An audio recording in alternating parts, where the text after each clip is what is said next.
There are romantic ideas of the lone guru, solo for decades on a mountaintop, where people travel far and wide to hear a moment of esoteric wisdom come out of their mouth. In reality, they'd be crazy as a loon and immensely socially awkward, and their ideas would have no practical outworking in the real world. If we dial it back just a little bit, though, we all have ingrown thoughts of our own, particularly if we're trying to work out a creative idea or trying to chew on something that we've just heard. Sure, we all need a quiet moment, but one of us is never smarter than all of us. It's the difference between a soloist and an entire symphony of what you can create. Think on this and formulate some of your own thoughts, hopefully not too ingrown, as we launch out onto the loop and discuss collaboration is essential on Curiosity Continuum.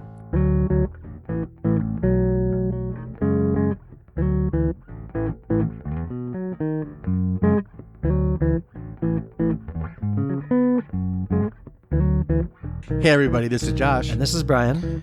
Thank you for joining us today on Curiosity Continuum. For those of you tuning in for the first time, Curiosity Continuum is a podcast and movement started by two lifelong friends who want to spark your curiosity, help you integrate information, and enhance your everyday contextual awareness in a constantly changing world. And we're going to do that for you because we want you to explore, examine, and reframe common practical topics.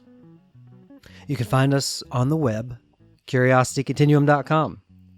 Links to listen, follow us on social media, interact, and rate the podcast.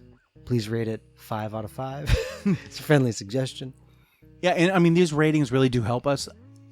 Google and Apple and wherever you listen to us, they use certain algorithms. And when you guys rate us and actually show that you interact with us, it helps us find new audiences because they'll start suggesting our show to other people. So that's a way you guys can help share, the goodness that is Curiosity Continuum. And please share it with your friends.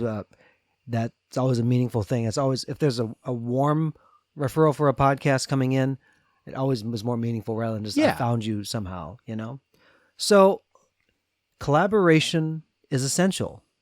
So there's a couple of different ways I think we talk about it. There's the collaboration in the right way. And this is going to revolve probably around the inclusion of individuals, but also the exclusion of individuals and what that happens in that dynamic. And so why don't we talk about the exclusion of individuals first, Josh? Okay. So the example I'm thinking about is actually the Challenger. So that was obviously a large event in our life when we watched the Challenger blow up. Yep. And so what had happened is that all the different tests, I don't know how many tests there are. They do tons of tests. Yeah, everything. Pressure seals to whatever. I mean, you think about it. I mean, like, this is how you turn the notebook in time to be able, whatever. I mean, they have to orchestrate so much out of it. Right. It takes an army, literally, to launch something up into the sky. Yeah.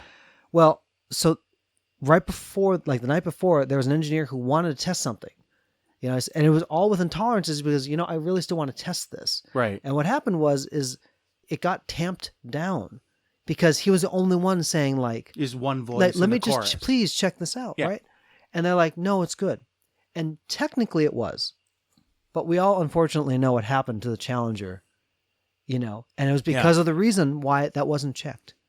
It was part of the reason why that thing exploded, unfortunately, and precious people lost their lives.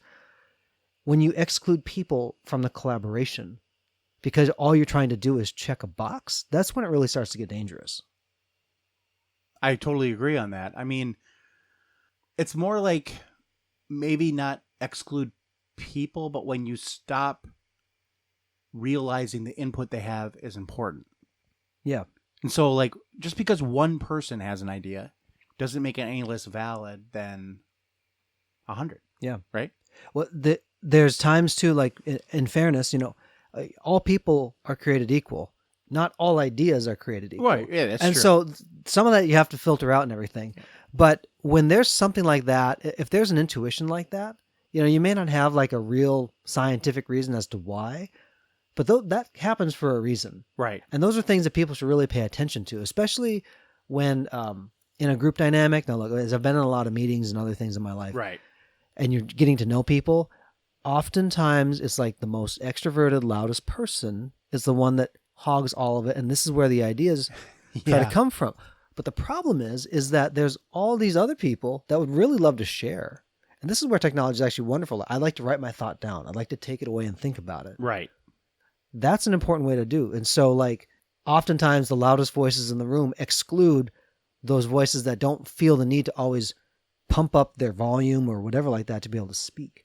But they have something valuable to contribute, and we need to be understanding, like, we need to make sure that they are included in that conversation. So we're really talking about like the diversity of people, the different types of people there are, and their types of skills, their skill set. That not everybody's an extrovert, Right. so I mean, we all collaborate together. Yep. And so the diversity of this is good. Like, Yeah. I mean, I know that's the title. Well, collaboration. Yeah. Yeah. Yep. Totally. You know, collaboration is good. So go ahead. Sometimes the best innovations come when it's somebody outside the situation, right? Right. So they maybe were From maybe, a different perspective. maybe not even excluded by choice, just like they were never even included in the first place. Right. There's a great example of this. There was a truck, like a big semi, with their trailer, and it got stuck underneath one of the overpasses because the driver didn't notice that the maximum height was bigger, shorter than the Then the trailer. Trailer. And so there's traffic backed up, and the story is that there's a father and a son and a little boy like say, hey, let's go check it out, because traffic was not moving. This truck Right. is crammed in there, It's like, we're just going to go walk.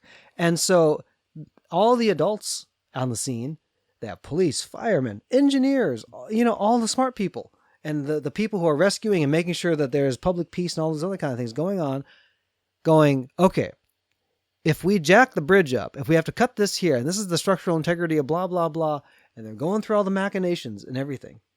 And so his father and son kind of checking it out slowly. The son looks at the dad and go, why don't they just let the air out of the tires for the truck? Right. And he's like, brought it to the attention of the authorities.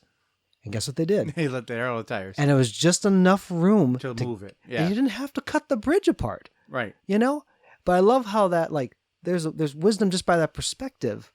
Does a child know anything about structural engineering? I mean, there are some in the world. Yes, there are. But that's usually not the case. But I said, like, let's let the air out of the tires. I mean, that was a very simple solution. But it worked. It absolutely worked. Yeah.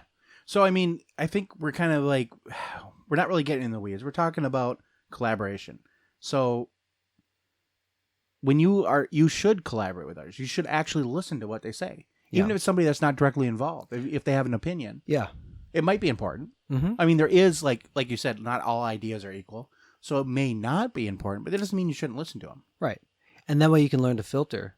Now, let me call this out. And this is going to be a critique of something.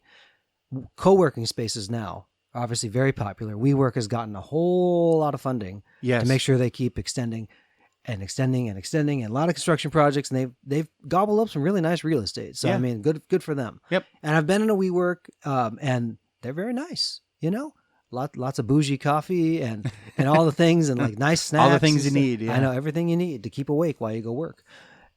But co-working spaces always tout that, hey, it's the place where there's like people, and then you end up collaborating on things and you're creating things or whatever like that. Now, let's just be honest. I have never really seen that. Not unless like you're having a specific meeting that you call somebody else in to do it. But yeah, I it's don't, not like this open environment where everyone's input is welcome. right. Right. Or it's everybody puts their headbuds in or earbuds in, And they're working solo, but just happen to be by people. right. It's like it becomes a big glorified coffee house. Right. So are people really collaborating? No.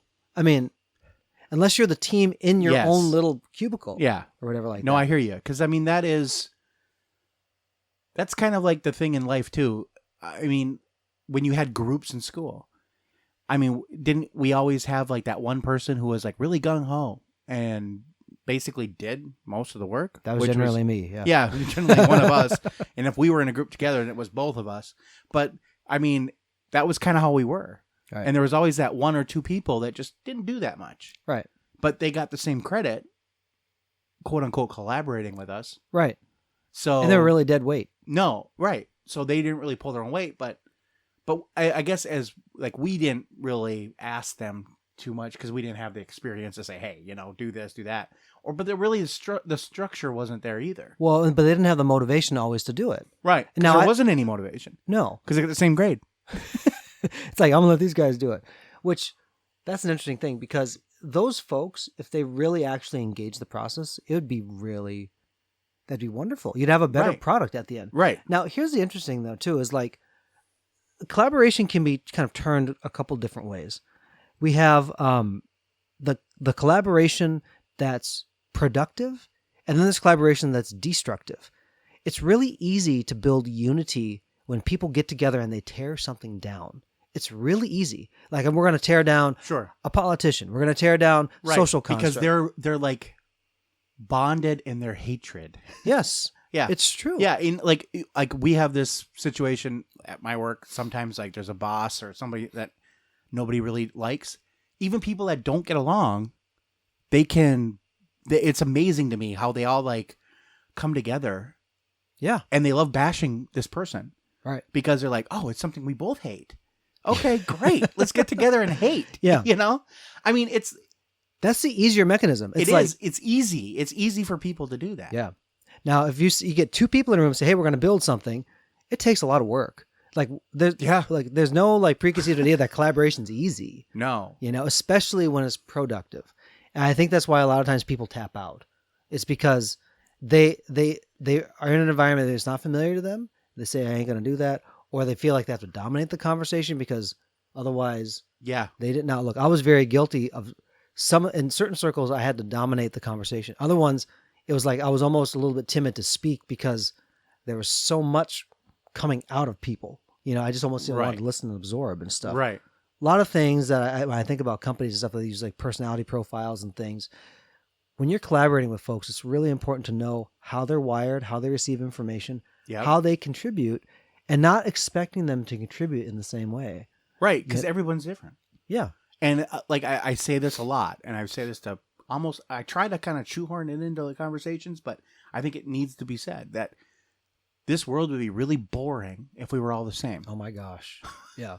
And thank God and thank goodness that we're not, Right. because the strength really in people is their differences, Right. and that's why collaboration is really needed and it's essential in life. Sabrina and I are very different people. Oh yeah, my wife and I mean, I think that like Mel and I, my wife, as we've gotten like we've been married 17 years now, I think we've gotten more alike, but we've grown together.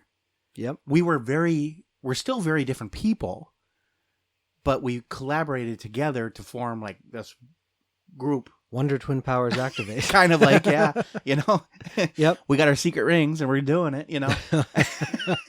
But I mean, that's what it is. It's just, we have the same vision, like the end game. Yeah. But it's the beginning. We had the end, we know what is. Yep. And the middle is where we're at. Mhm. And so it's like, now we're kind of working through that. Yeah. Here's an interesting thing I think about with that is that you have to set the goal point out far enough, right? Because eventually you'll get there. Right. Because you can't say like here, it's like it's a whole lot of work to try to solve that short-term thing. Right. And sometimes there is. You have to do a short-term thing. But in the long term, say we're aiming for this. And it's almost like a triangle. It's like if there's two people like in a marriage, especially if you're heading toward that point and you're both dedicated to that, like there's all Right. sorts of stuff that can happen there. Right. You know? But I know I have become so much of a better, well-rounded person by being married to my wife who's very different than me, Sure. you know? And that was not without some, heartache and pain Oh and yeah. things. Personal growth. Yeah, Yeah, exactly. exactly. You know, collaboration involves you not always making things your baby. You know, Right. so It is also not always the easy way. no, And I mean, I know we've been kind of talking about that, but Mhm. it is not always the easy way to do it. right, It's the hard way because you're building something. right. It's hard to include people that are different than you, and it's also a difficult decision when you have to make a decision to cut it out because it doesn't meet the intent. Right. You know, there is a certain point where you do that, and it's a balance, and we all Right. think we learn to do it better. But anyway, I think there's a good place to put a comma in the conversation, Josh. Yeah, I do too. So, till next time, just remember you can collaborate on something that's destructive, which is very easy, but it's hard to create something that's productive, especially when you're going to include people that are different than you. Those are some of the best ideas can come from that because it's coming from a different perspective, you know. And there are certain things also as the ideas kind of bubble that the exclusion of those things now begins to give you focus on what you're doing, so you're actually productive, Yeah, that is so true. you know. So, all right, until next time, this is Brian And this is Josh. for Curiosity Continuum.